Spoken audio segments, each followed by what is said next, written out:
What's up, compatible with major brick brand fans? I'm James May, but not that James May, and this is Tubeside. And today we're going to be trying out a new concept called I Can't Believe It's Not Legos, where we take a look at other brand brick-based products and see how they hold up to the real McCoy. Now, as an ex-Lego designer, I'll be explicitly comparing this to models released by the Lego Group, where I'll be looking at design aesthetics, building techniques, building experience, and touching a bit on brick quality as well. In terms of my experience with non-Lego branded building toys, as a kid I never had Mega Bloks, I never had Creo. I bought a couple of bootleg ones which were, pretty jank, but that was 20 years ago.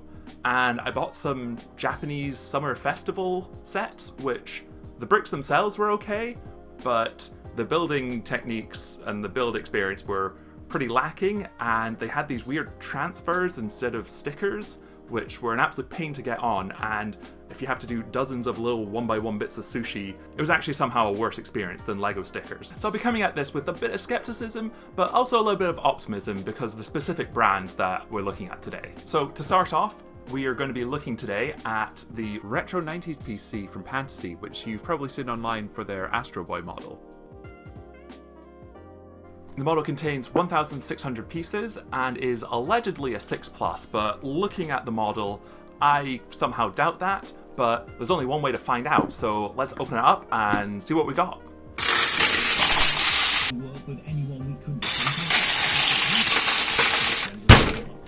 So this was received for free, but it's not sponsored, and non-affiliate Amazon links are in the description. Before we get into the model, I would like to talk about the presentation.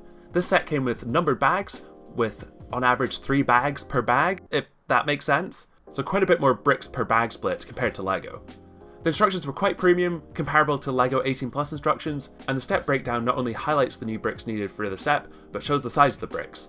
We'll come back to this. Onto the bricks themselves. These have really good clutch power, indistinguishable from Lego elements. The sink marks for moulding are slightly more noticeable, but then Lego bricks are not 100% with this themselves. The transparent pieces are made out of glorious polycarbonate rather than the milky, scratch-prone MABS that Lego have started using. There's a ton of spray silver pieces, which from my rudimentary testing seems to stay on the studs even after some wear, but this may change if you give it to a child. Which brings us to the building experience and the bag splits, which, well, let's talk about that. When designing a Lego model, I would want to limit the number of similar pieces in the same bag to decrease brick search time and to avoid mistakes. From what I can see, this is not what has been done here. Lots of bricks of a similar size, geometry and colour, so the call out telling you the exact number of studs comes in handy. Other things include jamming many studs together at once, so don't forget your mallet, and there's a lot of stacking black on black and white on white, which can be a bit confusing, so take your time when going through those bits. And also watch out for things like starting a build and instead of just stacking upward, you build up, then add an element underneath. Like, I wouldn't do something like that.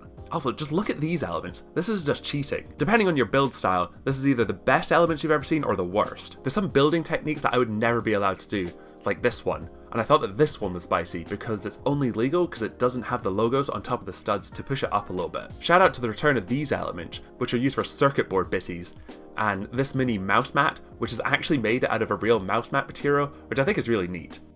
Alrighty, now after all that, we can look at the actual model. In terms of looking like a 90s PC, this thing is spot on. Every angle looks good, and it even includes ports around the back. The floppy drive and the CD drive have a simple mechanism which pops them open to get the media out. This floppy looks great, and this is the only stick in the model, thank goodness. The CD is okay. I think I would have preferred a foil like the screen so it's less chunky, but I think that's the Lego Polaroid inside me talking. The big function is on the main screen with the Minesweeper game.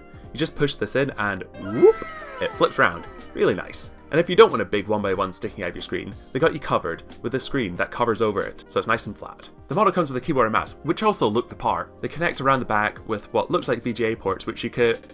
Oh. Hang on, I just grabbed it wrong. Oh. Okay, never mind.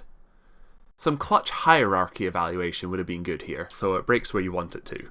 The body opens up to reveal the grisly innards of the PC, with all the boards, capacitors, and electrical stuff.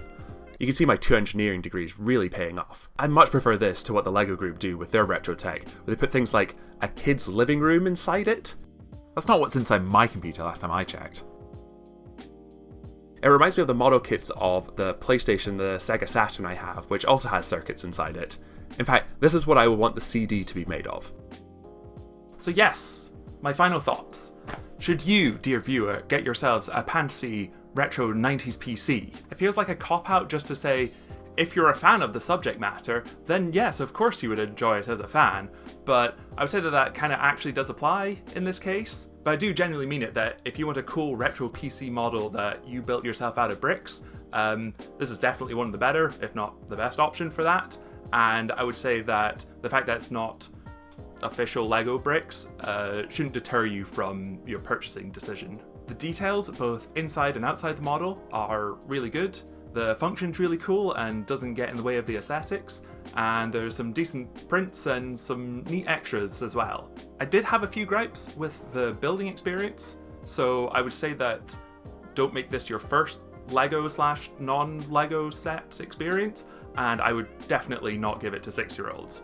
But if you've handled a few 18+ sets in the past, then you shouldn't really have any problems with this, and it's still a better building experience than the Bricklist set. And for £70, yeah, why not? Something to do, innit? So hopefully you've enjoyed me broadening my horizons now that I'm not exclusively drinking the LEGO Group Kool-Aid, and maybe you've broadened your own horizons a little bit. Don't forget to like and subscribe for more LEGO and, I guess now, non-LEGO stuff, and yeah, let me know if there's any other Pantasy or non-LEGO based sets, or even just toys in general, that you'd like me to review in the future. And yeah, so I'll see you whenever. I really need work on like an outro, so just bye.